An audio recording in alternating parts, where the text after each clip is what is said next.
Assalamu alaikum everyone. Inshallah you are doing well. Okay, I will continue here with my lesson. So this is lesson 4. Actually it should be with lesson 3, but I didn't want it to make it too long for you, so I split it in two.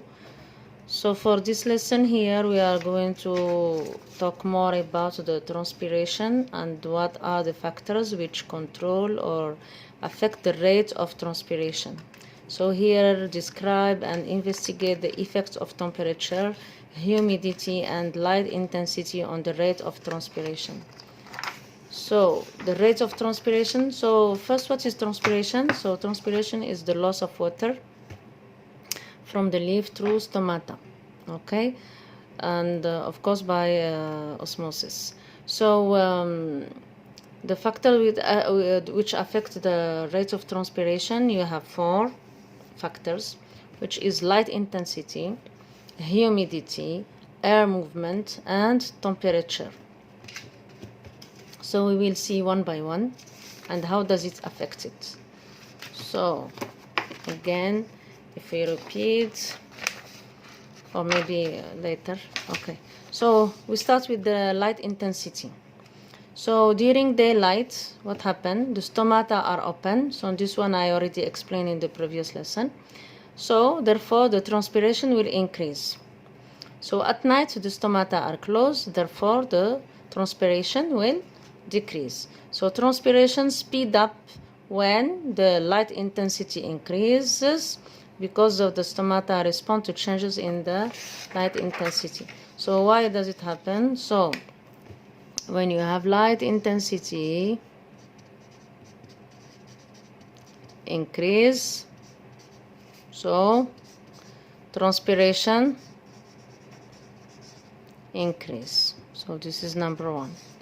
So actually what happened is, I use this one. So what happened is, when the light intensity during the day, what happened? The leaves actually receive the sunlight, so photosynthesis will increase. Photosynthesis increase means the carbon dioxide inside the leaves decrease because it will be used for photosynthesis, means the stomata open. Stomata open. When the stomata open, transpiration, the water will be lost through the stomata. So transpiration increase. So this is during the day. At night, when you have no light intensity, means no photosynthesis, means the carbon dioxide will be increased, means the stomata will close, means the transpiration will be lower. Okay, so I think this is very clear. Number 2. So number 2, okay, or you can actually see this animation. So how do environmental factors affect the rate of transpiration? You have light intensity. When it is sunny, photosynthesis increase and plants use more carbon dioxide and water. As the pores of the leaves or stomata actually here open, let the carbon dioxide into the cells, water will also evaporate out. So transpiration will increase when the light intensity increase. So when light intensity increase, transpiration increase. I think this is very simple. Okay, now number 2, humidity. Humidity. So what do you think? Imagine you have a leaf here. This is my leaf. Okay, I draw the leaf. This is the cells. This is the palisade. And this is the spongy mesophyll. And this is the airspace. And here is stomata. So, sorry for this one. I don't want to use too much paper. I'm going to run out of paper. So, imagine now you have water. So we said the molecules of water will move from the xylem to the cells, then from the cells to, then they will evaporate, and you have apoplastic and symplastic pathways. then it will evaporate in the airspace here, and when the stomata are open, they will actually move from the airspace out. So actually, why the water will move out here? Again, just remember, the water osmosis or movement will always follow the water potential. So usually it will move out because here you have air which is dry, means water potential here is very low. Here you have water vapor, means the water potential is high. So the water molecules will start moving from inside the plant to outside. So when the air dry, what does it mean? How is humidity? Humidity is low. The humidity is low. Okay, this is what we call air dry. When the air is dry, means the humidity is low. So when the humidity is low, how is the transpiration? The transpiration is high because here the air is dry, the water potential here is low. So what will happen? More water will pass from outside to from inside to outside. So here more water molecules will go through the stomata. So if we can write it here. So number 2, when humidity is low, transpiration is high. Because humidity low means the air is dry. You can write it like this. Or other way, when humidity is high, how is the transpiration? Transpiration is low. Okay, so if you see it here, okay, I draw another one.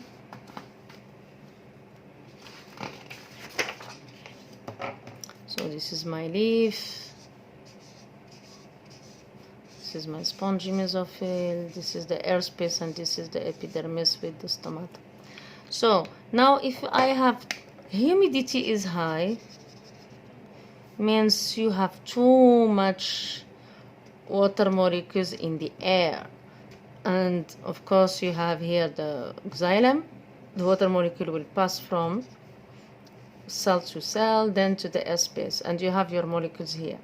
So means the water potential here is relatively high, and here water potential also is high. So the movement of water molecules will be low.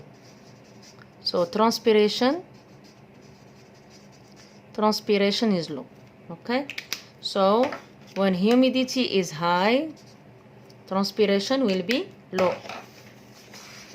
So this is what I explained here. So when humidity is high, the transpiration is low. Just remember, when humidity is low, means dry air, means this one humidity is low, dry air, transpiration is high. So if we take 2 leaves exactly the same, at the same temperature, like here 25 degree, but here the relative humidity is 10% and here humidity is 50%. Where is the loss of water is higher? Where transpiration is higher? Of course it will be higher where the air is dry. So here it will be higher because the water potential here is lower than the inside of the leaf. Okay, so this was number 2.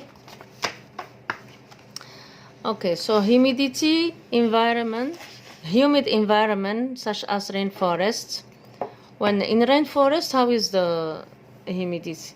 Humidity is high in forests. So have high levels of water vapor in the air.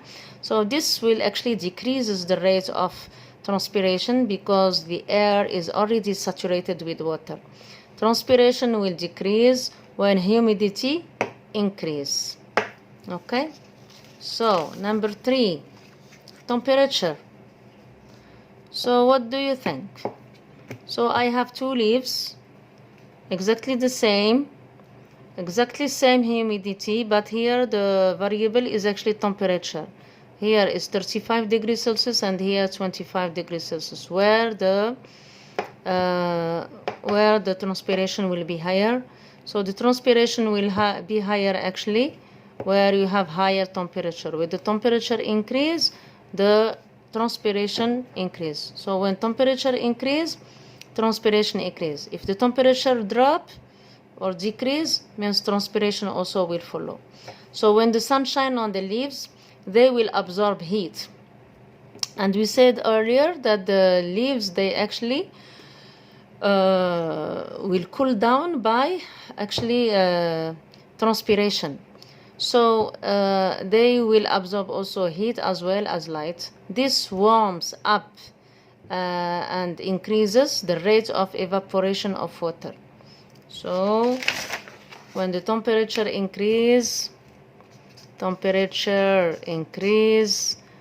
the water here will absorb more heat. Where that heat come from? It comes from the sun, absorbed by the cells, and the cells will transfer it to the molecule of water. Then the transpiration here, the evaporation will be higher. So transpiration will be higher. So when the temperature increase, what is that? One.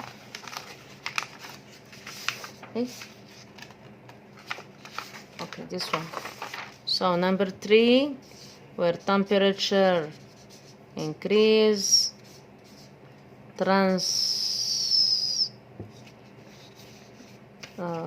transpiration also increase. Okay, I think it's clear.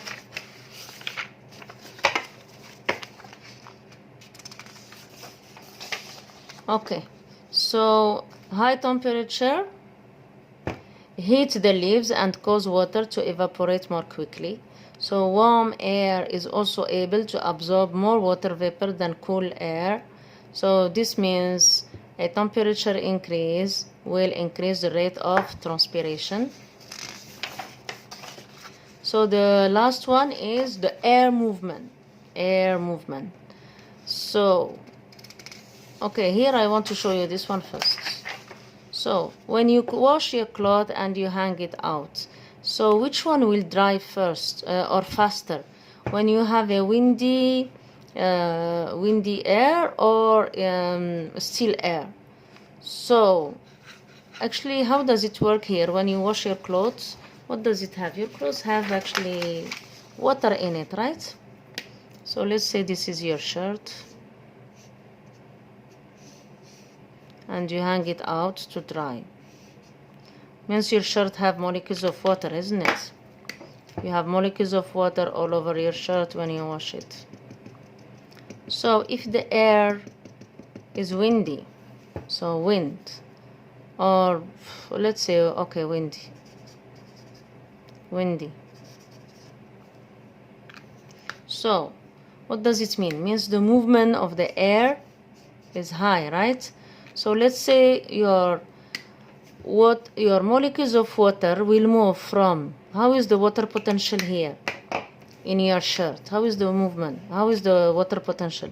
Your water potential here is high because your t-shirt or shirt is saturated in water, but in the air is low. So your water molecules will start moving. The molecules will start moving from your shirt to the air. And okay, let's say the molecules of water will move around your shirts, all around, and the space around your shirt become saturated also in water. So the water potential here will become equal to the water potential of your t-shirt. So what will happen? Your t-shirt will stop drying or will be very slow. But if you have wind, so what would this wind will do? This wind will carry out all these molecules of water around t-shirt far from your t-shirt. So then what will happen? You will have no molecules of water here. So what will happen? The molecules of water will keep moving from your t-shirt to the environmental space here. I mean to the surrounding space, to the surrounding space. So in this way your t-shirt will dry faster. Same thing happened to the leaves. Okay, Same thing will happen to the leaves. Okay, where is our leaves? Okay, voila. So in still air, the region around a transpiring leaf will become saturated with water vapor, so no more can escape from the leaf, so the transpiration will stop. So we have a leaf here and it's not windy, so the water will leave the leaf, the leaf will transpire. But because here the water potential here has increased, so it will be equal to the water potential inside the leaf. So what will happen? The transpiration will stop. But if you have wind, and this wind will carry all these molecules of water away, so what will happen here? The water potential will be brought to very low. Then the molecules of water will start moving from the leaf to outside. So here I showed this, I chose this one. They show the water of, this is the water of molecules flying, means this is are taken away by the wind. Okay, so in moving air, the water vapor will be swept away from the leaf as fast as it diffuses out. So the water molecule will diffuse out, then the wind will move it away from the leaf. So the water potential around the leaf will be always kept very low, and this is why the water will keep moving from the leaf outside to outside. So means the transpiration will be higher in windy environment. Okay, so the air movement. So again, if you continue this one, air movement, where is mine? So here, number 4. So when you have air movement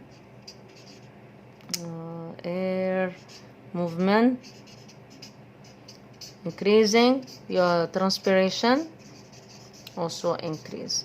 So actually is all increase. Light intensity increase, transpiration increase. Temperature increase, transpiration increase. Air movement increase, except for humidity. So when humidity increase, your transpiration will decrease. I already explained why. Okay, so this is all for this lesson. It's very short one. And okay, so thank you so much. Wassalamu alaikum wa rahmatullah.